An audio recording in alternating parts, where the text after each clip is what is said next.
तो इस एपिसोड की शुरुआत वहीं से होती है जहाँ से पिछला एपिसोड खत्म हुआ था। एमसी बोलता है कि मेरे माँ बाप ने बहुत सारे पैसे खर्च किए हैं ये पिल्स और दवाई लेने के लिए, तो मैं उनको निराश नहीं कर सकता। और वैसे भी भगवान ने भी मुझे दूसरा चांस दिया है इस दुनिया में रीइंकार्नेट करके, तो मैं उनको भी निराश नहीं कर सकता।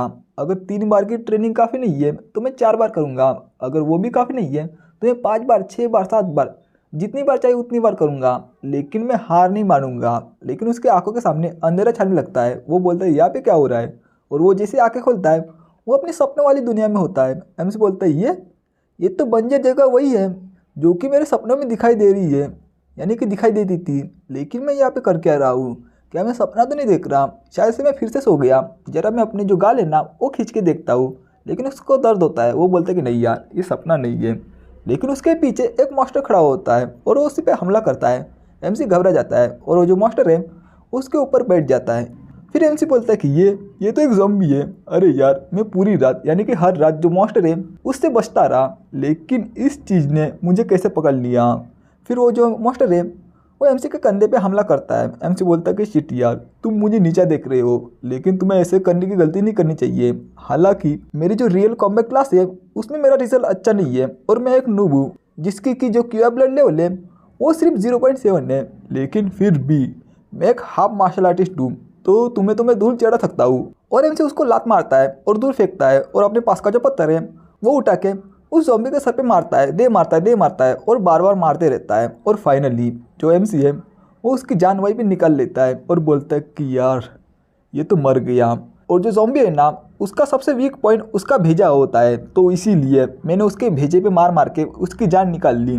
फिर उस ज़ॉम्बी के अंदर से कुछ अजीब सी एनर्जी बाहर निकलने लगती है और वो सीधा एमसी की बॉडी में जाने लगती है। एमसी बोलता है कि यहाँ पे हो क्या रहा है, ये सारी एनर्जी अचानक मेरी बॉडी में कैसे जा रही है, और उसका सर दर्द करने लगता है। वो बोलता है कि यार मेरे आंखों के सामने ये किसकी मेमोरी आ रही है, और उसको उस ज़ॉम्बी की मेमोरी दिखाई देने लगती है, यानी कि उसके मरने के पहले की, जब वो इंसान था, वो एक स्टूडेंट था जिसने ग्रेजुएट होने के बाद मिलिट्री ज्वाइन की और बहुत सारे मिशन को कंप्लीट किया, बहुत सारे जो अचीवमेंट है उसको हासिल किया। लेकिन एक दिन जो मिलिट्री बेस का जो मेन गेट है वो अचानक टूट गया और बहुत सारे मॉन्स्टर उसके अंदर जाने लगे और सभी को मारने लगे और साथ ही में उसको भी मार दिया और पूरा का पूरा मिलिट्री बेस बर्बाद कर दिया।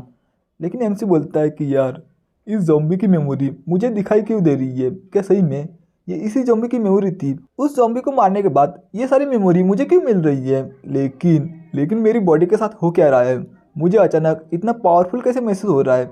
फिर अचानक उसके पीछे एक और ज़ॉम्बी आकर उस पर हमला करता है, लेकिन इस बार एमसी उसे नोटिस कर लेता है और उसके अटैक को डॉज करके वापस उस पर हमला करता है और एक ही हमले में उसकी जान वही निकल लेता है और बहुत ही बैडेस्ट लुक देता है। लेकिन जैसे ही वो होश में आता है वो बोलता है क्या क्या सही में मैंने ये किया? यार मैं इतना ताकतवर कैसे हो गया?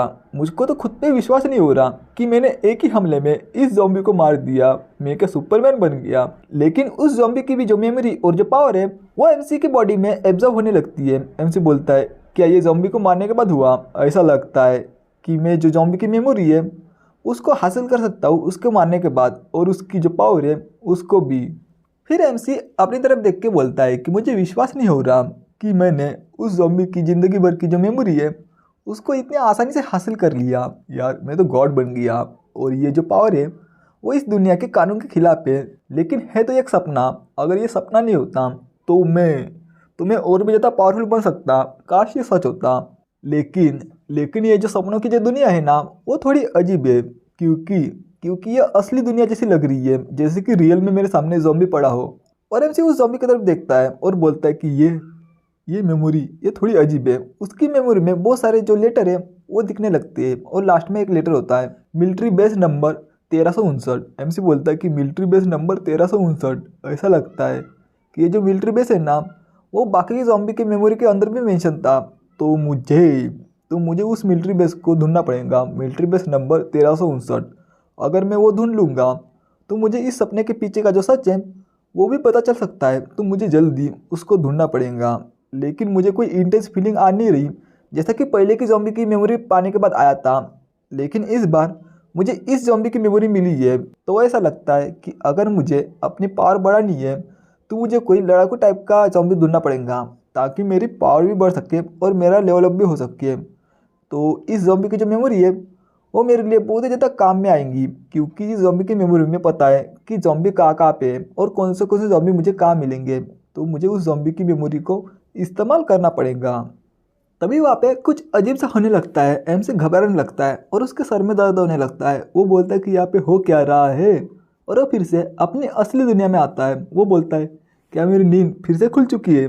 फिर दरवाजे पे उसकी छोटी बहन आती है। वो बोलती है कि लूशांग जल्दी बाहर आओ खाना खाने के लिए, क्या तुम अपने रूम में हमेशा रुकने की प्लानिंग तो नहीं कर रहे। फिर एमसी बाहर आता है। वो बोलता है कि किंग ही मेरी छोटी बहन, ये तुम हो क्या। उसकी छोटी बहन बोलती है कि शायद से तुम अपने रूम में सोने की प्रैक्टिस कर रहे होंगे, यार तुम तो बड़ी नल्ले निकले। फिर वो एमसी की तरफ घूर के देखने लगती है। एमसी हंसते हुए बोलता है कि हाँ, मैं एक्सीडेंटली सो गया था थोड़ी देर के लिए, लेकिन तुम चिंता मत करो, मैं आ जाऊँगा। लेकिन उसकी बॉडी देख के उसकी बहन शॉक होती है और वहाँ से जाने लगती है और जाते जाते बोलती है कि अगर तुम उठ चुके हो तो जल्दी नीचे आके खाना खा लो, मॉम डैड को इतना इंतजार मत कराओ। लेकिन अपने मन में ही बोलती है कि इसके अचानक सिक्स पैक कैसे आ गए। ऐसा लगता है कि वो बहुत मेहनत कर रहा है अपनी ट्रेनिंग में। फिर एमसी बोलता है कि हाँ मैं नीचे आ जाऊँगा, और हमको बताने लगता है कि जब हम छोटे थे तो मेरी छोटी बहन हमेशा से ही मुझको चिपक के रहती थी, लेकिन जब उसने स्कूल में जाना चालू किया और उसका जो पहला टेस्ट का जो रिजल्ट है वो उसको मिला, तो उसका एटीट्यूड मेरी तरफ चेंज हो गया। और ये मेरे लिए कोई सरप्राइज़ की बात नहीं है, क्योंकि उसका जो क्यूआई ब्लड लेवल है वो पहले ही 1.0 तक पहुंच चुका है और उसकी जो कॉमन स्ट्रेंथ है वो 100 के पार हो चुकी है। तो अगर ऐसा ही चलता रहा तो उसको जो यूनिवर्सिटी है उसकी तरफ से पढ़ने के लिए रिकमेंडेशन आएगा। तो उसकी जो मार्शल आर्ट है ना उस पर उसका बहुत फोकस होगा, क्योंकि वो बहुत ही ज़्यादा जीनियस है। अगर मैं साफ साफ कहूँ तो जो लू किंग ही है वो एक जीनियस है, एक असली में जीनियस। और मैं उसका बड़ा भाई बेकार नल्ला जिसको को कुछ भी नहीं आता, और उसकी छोटी बहन एक जीनियस है। फिर एमसी खुद को आईने में देखता है। वो बोलता है कि अबे ये मेरी सिक्स पैक ये कैसे बन गई, ये कल तक तो नहीं थी, लेकिन आज ये अचानक कहाँ से आ गई। और उठने के बाद मुझे नींद भी नहीं आ रही और मुझे थका थका भी महसूस नहीं हो रहा, लेकिन ये कैसे हो रहा है। और मुझे बहुत ही ज़्यादा एनर्जेटिक महसूस हो रहा है। ऐसा लग रहा है कि मैं उठने के बाद 2-4 बंदे को तो पहले दूंगा बहुत ही ज़्यादा आसानी से। तो ये चैप्टर यही भी ख़त्म होता है। तो आपको ये वीडियो कैसा लगा और आपको ये मानवा कैसी लग रही है वो मुझे कमेंट बॉक्स में ज़रूर बताना।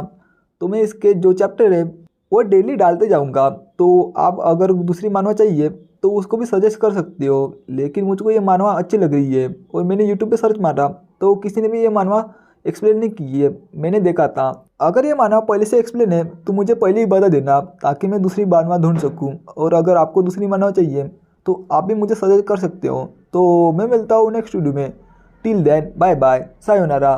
और हाँ, आपको फिर से मेरी तरफ से हैप्पी दिवाली। तो दिवाली की बहुत बहुत शुभकामनाएं। तो मैं मिलता हूँ नेक्स्ट वीडियो में।